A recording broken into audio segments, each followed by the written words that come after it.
Luxurious Heat Nation. Yeah. Mercy and Lago. Down to Biscayne. Yikes. Five on the floor. Ride for my dogs. Where here's the thing. You can check the score. Hustle hard, couple scars, wearing bubble frogs. Down to Biscayne. Kept the flow playing, got it all band. Y'all seen the block, stop with one hand. And Pat we trust, Inspire have the guts. We're here to bring the heat, y'all can hang it up. Welcome to Five on the Floor, a daily insider show on the Miami Heat and the NBA, featuring Ethan Skolnick, Greg Sylvander, Alex Toledo, Brady Hawk, and others from the 5 Reasons Sports Network. Also make sure to subscribe to Off the Floor for the most heat anywhere.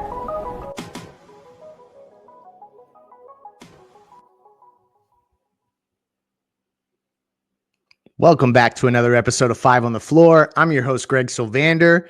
Today's floor plan, I have our Bahamian correspondent, Timothy Bain, with us. We are going to talk about Davion Mitchell. He's had a couple good games in a row, and I think it warrants further conversation because he looks like a player that the Heat may want to stick around. So we're going to talk about how they can do that and just what the market may look like for him. Before we do, I want to shout out Off the Floor. That's our Discord server. It's $2.99 to subscribe. This has a ton of channels to talk Heat basketball, but not just Heat basketball. You can talk about a ton of other stuff. Basically, this is a place you can migrate all your social media to one place, $2.99 a month. It's the most Heat anywhere. Click the link in the description of this episode. You'll also see it plastered over all of our social media accounts, but Off the Floor is where you want to go for the most Heat anywhere, $2.99 a month. Also, this episode is brought to you by Prize Picks. You know that. That's our daily fantasy sponsor. You got to use the code 5, F-I-V-E. That's going to get you $50 instantly when you play your first $5. It's super easy. It's daily fantasy simplified. You choose your favorite players from your favorite sports, choose the statistics that you are comfortable with, and choose if they're going to go more or less each statistic. So you can combine NBA with college basketball, with NFL when that time rolls around, MLB, hockey. They have all the sports there. But right now, it's the thick of the NBA season. So sign up, use the code 5, F-I-V-E. That'll get you $50 instantly when you play your first $5. Prize Picks. PrizePicks.com is where you can also go, the official daily fantasy sponsor of 5 Reasons Sports Network and 5 on the Floor. All right. What's up, Timmy? It's been a while since you and I have done a show. So I'm happy to have you here. So the Heat have strung together 2 victories in a row. I feel like it's been a long time coming that they could get some wins. And at the kind of center of it all has been a lot of good play from players, but I think specifically Davion Mitchell has jumped off the page. He had a 20, what was it? Let me scroll here before I say, 20-point outing against Atlanta, and followed that up with 10-8 against Indiana in a win. And for me, I think the defensive disposition of Davion Mitchell, the fact that in his 8 games in Miami is shooting 50% from 3, I don't know that that's sustainable, but it's kind of a recipe for the type of bulldog defensive-minded point guard that I would think the organization would want to keep. He's a total bonus to the trade because I feel like there was initially the package that was going to come to Miami for Jimmy Butler. It was really Andrew Wiggins and not a ton else that was going to be functional. And along the way, as they were combing the league for how to weave teams in and make it a bigger deal and expand, I know that the front office went to Spo and said, hey, we have a chance to get Davion Mitchell. And Spoelstra was like, do it. So that was a big tell. And then he immediately started. Your thoughts on Davion Mitchell's start with Miami, and then we'll kind of get into what his market could look like later on. But your just initial thoughts on Mitchell in Miami thus far. So just to give a preface to you guys who are in the Discord, everyone was excited about the trade. Yeah, Wiggins. Yeah, we save money. Yeah, slow-mo maybe, but everyone knows I love off night. Like I've been a fan of Davion Mitchell from the draft to the Kings. I was kind of annoyed he didn't get the burn because he would be like a really good backup to Swiper. I'm a fantasy guy, so he saved me early on when quickly started the season. because I think it was a jaw injury. So quickly missed like the first month. And Davion Mitchell was putting up numbers. So, like, to me, I'm not shocked because, again, from a fantasy standpoint and from he was in Baylor, like, I am a huge Davion Mitchell fan. Like, to me personally, this was the Davion Mitchell trade. Like, I love Wiggy. I actually was able to see Wiggins in person right before he got drafted. Him and B came down to the Bahamas and played. So I'm a not like truly, but I'm a huge Wiggins fan. But to me personally, this was the Davion Mitchell trade. I've been ranting and raving for years about how the Heat have nobody at the one other than Larry when he was healthy to really put some resistance at the one. So I did not expect him to start already. I figured, the Heat might have did the hero at the one, Duncan at the two, I thought that too. against Highsmith thing, but then we got Ware and Baum. So I honestly thought Hero would have finished the season at the one, and we would have some moments. Because again, like I say, I'm a huge fan, so it's no shock to me, Greg. I watched some of those games again. He's one of the like me and Brian we are sickos about this. So David Mitchell is one of my players who I've been watching since he came in the league. So I'm not shocked he was doing this in Toronto the first month. So quickly was out. Dyson Daniels got all of the shine because what he's doing with steals is ridiculous. But Davion Mitchell was getting like 4 steals, 5 steals, 3 steals, hitting the threes, scoring. So what was, and I don't know if this was his personal work over the summer or maybe the Raptors had him in different more schemes, but his scoring early on the season was a shock to me. I know he could do the open threes. I know he's a bulldog. I think Baum called him a pit bull last night and the night before last. So this is exactly what I expected. I'm happy. I'm ecstatic that Spo let him start because I've always said I don't mind Hero being our starting two. You just need someone at the one who either is going to be commit to like a Pat Beverly without who actually hit threes or who commits to the defense. So to me personally, this is the backcourt I wanted. Now I just want to maybe get a better small forward, better setup, whatever. But this is what if Hero is going to be your guy and we drafted him 6 months of the year or something, like you're gonna ride your guys as in who you developed. Davion Mitchell was the perfect one to put next to him. So do I think he's a starting point guard championship team? No, but we are a championship team. We are the culture, and I listened to Spo last night, and you could see in his eyes how sad he is. These guys are unselfish, they play for each other, and I just love that Hero didn't go for the shot. He passed Davion, and if you saw Davion knew it was in before John, like he jumped twice. And also I was on vacation last week in Toronto, so I took my daughter to see the game, and just his energy, you could tell that the team officials loved him because he was courtside before the game. He was the last person to put on warm-ups before the national anthem because Mitchell was just like everyone, like was the super fan. He asked for a picture of Davion. He was shaking hands with the guys who were mopping up the sweat. Like, so that's the type of guy you need on the Heat after the type of seasons we've had with the little jazz and so I could see he brings the energy to the team and he might not be a lead guard, like that's Hero. He's and Baum was the captain, but Davion brings that energy to this. It looks like experience to the team. So I love it. Like the weird name. I love it. The nickname is awesome. Off night. And it's apologies if people are hearing my dogs bark in the background. This has been a situation where he's a perfect fit. And I think you're on to something in that, like, if you're going to lean into Tyler or if you're going to lean into Tyler and Duncan specifically, having a Davion Mitchell like point guard. I know that in a perfect world, maybe you'd have a bit of a taller player, but he can guard up. And so that has been a big piece of why it's worked thus far. I think Spo trusting him to play. He's averaging 32 minutes, a shade over 32 minutes since he arrived in Miami. For Spoelstra to just like throw him into the fire and trust him to play that many minutes, that means that they're trusting him defensively and to not make mistakes. Let's quickly recap his numbers. And then I want to talk about this summer, because this is something I don't think Heat fans thought they would be presented with, is a situation where they have a free agent that they wanted to keep. Because obviously there was so much about the Jimmy situation and how that was going to pan out. And now it looks like they're going to have a player they want to retain. In 8 games in Miami, he's averaging 10 points a game, almost 54% shooting, 50% from three on 3.5 attempts. Obviously, he's had some really hot shooting lately, so I think that would regress a bit to the mean.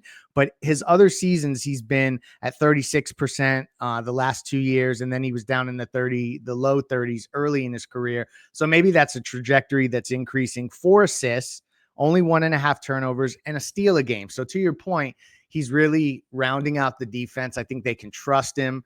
And so it begs the question, and we're going to do this on the other side of the break, of like what it's going to cost to keep him. Is he a starter? Should they be planning for him to start? Should they think about maybe making him a bulldog off the bench? We're going to talk about that, as well as kind of comparing him to other point guards in the landscape. Let's get to our sponsor. And now it's time for Who's on the Move, sponsored by our friends over at Cousins USA Moving and Storage, family owned and operated since 1996. They can service both residential and commercial moves, whether you're going across town, across the state, across country, and even across the globe. They have a 15,000 square foot private warehouse in Lauderhill, Broward County. The number one priority for Cousins Moving is transparency and being honest with their customers. They have a very low turnover, with most of their movers working for them for over 10 years. So find them online at Cousins Moving on Instagram, Facebook, and Twitter, or visit the website at www.cousinsusa.com/5RSN. They've got an exclusive offer through 5RSN. You get 5 free wardrobe boxes with your next move, so there's no need to pack your clothes away in suitcases. Just mention 5 reasons. And now, who's on the move?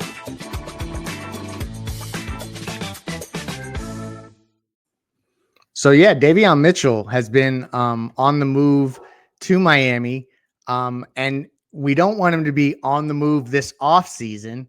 And let's talk a little bit about his market, because I know you're a big fan, and I also know about you, Timothy, is that you are plugged in with every transaction that takes place in the NBA, and you know the market, and you understand the value of players. You understand where guys are coming in from a salary perspective. I'm going to float through 4 players by you, because I went back and looked at some of the free agent signings from last offseason, and I'm trying to find players that are similar from a level of impact. And it's an inexact science, but I'm interested your perspective on what his market value will be. Let me give you a few of these names and the contracts that they signed, and then let's talk about what it's going to cost to keep him. Jose Alvarado got 2 years, $9 million. TJ McConnell, 4 years, $45 million. So that's averaging somewhere in the neighborhood of $11 million a year. Spencer Dinwiddie, 1 year, $3.3 million. He's an older player, so I want to just caution that, like, when I throw that out there, I think he, in many different ways, can give you some impact that's in the ballpark of Davion, but obviously different. But he's declining in that he's getting older. Aaron Holiday is a younger player that got 2 years, $9.6 million, and Andrew Nembhard, who had a really great postseason last year. So I think some of that could have impacted how he was, how his free agency went. He got a 3-year, $58 million contract. I think that's probably a little much for Davion. But from your perspective, I guess TJ McConnell is a good case study for me, because to me, in league circles, he's considered one of the best backup point guards in the league. I think long-term, Davion can obviously spot start, as we're seeing now, but he's probably, like, the spot for him on this roster would be the best backup point guard in NBA basketball, coming off the bench, doing all the things he's doing now, but maybe in a slightly more limited role if you were on a contending team. But just from your perspective, and maybe you'll have other examples, because I know how plugged in you stay to the transaction wire. What do you think it's going to cost to keep Davion Mitchell this summer, provided that he plays similar to this 10-point, 4 assists, good defense, big minutes, relatively efficient shooting? If he just holds that part of his game for the rest of the season, where do you think he comes in free agency? And mind you, just to level set for our listeners, he will be a restricted free agent for Miami. So they'll have the opportunity to match offers for him. But how much is too much? Where do you think the market comes in on Davion Mitchell this summer? Just to give some perspective, this will be his first time being a free agent. So he's made $20 million so far. He's 26. This is his first time free agency, and it looked like he wasn't even going to make it because, again, the Kings just weren't playing him. But, that's Kings franchises, whatever. There's one name you didn't mention that's interesting to me. Peyton Pritchard. Ooh, good call. Who's going to probably be the sixth man of the year this year or close enough on a contending team. He's getting 4 years, $30 million. I think in a perfect world, that would be what Davion wants and what other teams might offer if he does what he does these 8 games the rest of the season and play in maybe first round of the year. Alvarado, I feel, would be a bit too low for him to accept just because at the age of 26, coming off, it would be your biggest chance to shine. If you accept, and I've listened to a lot of podcasts where they say, once you start accepting like Westbrook, once you start accepting certain deals, you will get them more pigeonholed. Yeah. So I don't think Davion. I'm sure that Miami would love to sell him to a 2-year, $10 million deal with the team option, but I just think that's just not feasible, from a player's and his agent standpoint. 2 years, $10 million that's out the door. Maybe a 3 years. So I don't think he gets a mid-level, which is basically 12.8, which would be like a 4-year, like almost 50. Mm-hmm. But Peyton Pritchard got, like I say, as on his minutes, he spot starts when Drew was hurt. He's known for the half-court shot, but Peyton Pritchard can't guard a cone. So I think what he lacks and maybe explosion from the 3 that Peyton has, that boy could lock up. So I don't think it's out of the realm of possibility for him to ask for 4 years, 30. What I look at, which may help Miami, the cap space teams this summer don't need. They aren't contending teams, first of all. So the Nets are not gonna shell out the bag for Davion Mitchell to be there. Right. The Pistons, you have Cade, you have Ivy, you have Sasser. You don't need to spend money on Mitchell. The Rockets might do some things. I'm one of the people who think they're gonna get Kevin Durant on draft night. But even if you let go of Fred VanVleet, you have Reed Shepard, who would have been maybe looking the year if he played somewhere else. They're gonna money for another point guard. You mentioned Aaron Holiday. They still have Aaron Holiday. They still have VanVleet. You have one of the Wonder Twins there. I don't see them spending their money on Mitchell. So I think the Heat are going to be bid by teams who have the mid-level. So that's going to be the fair. Teams who are contending, who aren't over the 8, who can offer the mid-level at 12.8. So the Heat might need to come with a $9/10 million deal per year just to retain him. So I go back to the Peyton Pritchard 4 years, 30. That might be a pretty good. I would be okay with that. Yeah, I'd be quite fine with that. I'm really happy you brought up Peyton Pritchard because from an impact perspective, I think best case scenario is you get defensively what, to your point, Peyton Pritchard provides Boston offensively. So like impact wise, it's just hitting in different areas of the game. You bring up his contract, 4 years, 30 million. What's that about? Which is basically this year he's getting 6.6, then 7.2, 7.7, then 8.3. That's not bad. No, I think that go ahead. No, I'm saying that's not a hindrance at all to any type of moves you can do in the future. Like that's for what he can do, that's solid. Agree. And I think the stability of giving him a 3 to 4 year deal, and fans probably cringe to some degree because 4-year deals in Miami haven't always been kind when we think about James Johnson and Deion Waiters and stuff like that. But it is a different NBA now. There's a lot of shorter contracts being signed. So the security of getting to lock into the Heat system, knowing that he's got a role that the coaches and then he'll be 30 when it ends. That's still a pretty good age to hit the market again. You're right. That's a good point because he'll be kind of in the thick of his prime, just about to kind of turn the corner on those years that we think about when we think about the prime of a player. Which is usually 28 to 32 for those who aren't sickos like us. Exactly. Good point. Thank you for clarifying. I'm glad you mentioned that. 28 to 32, they would say is really your prime years, So, yeah, the Peyton Pritchard deal, I'd imagine that Davion's representation will use that as a leverage point. And it will be interesting. I think you bring up great points that the cap space teams are not going to go here. So it's going to be like, is a contender going to offer their full mid-level? And is Miami willing to pay that? I'm inclined to say yes. I think that they're going to try to keep him around. I think that this was a pleasant surprise from the Jimmy deal. Wiggins kind of, I think, was already like, you're hoping he can just kind of offset some of what you're losing from Jimmy Butler. You're obviously not going to offset all of it. To get Davion in that deal and essentially add 2 starters when Davion wasn't even part of the initial conversations, I think is a big win. I think the Heat are going to be aggressive in trying to retain him. And it'll just be interesting to see if they make him go out and find an offer and bring it back that way, or if they try to get him wrapped up early. As we close here, and thank you, Timothy, for joining. We really wanted to just do a quick episode dedicated to Davion Mitchell.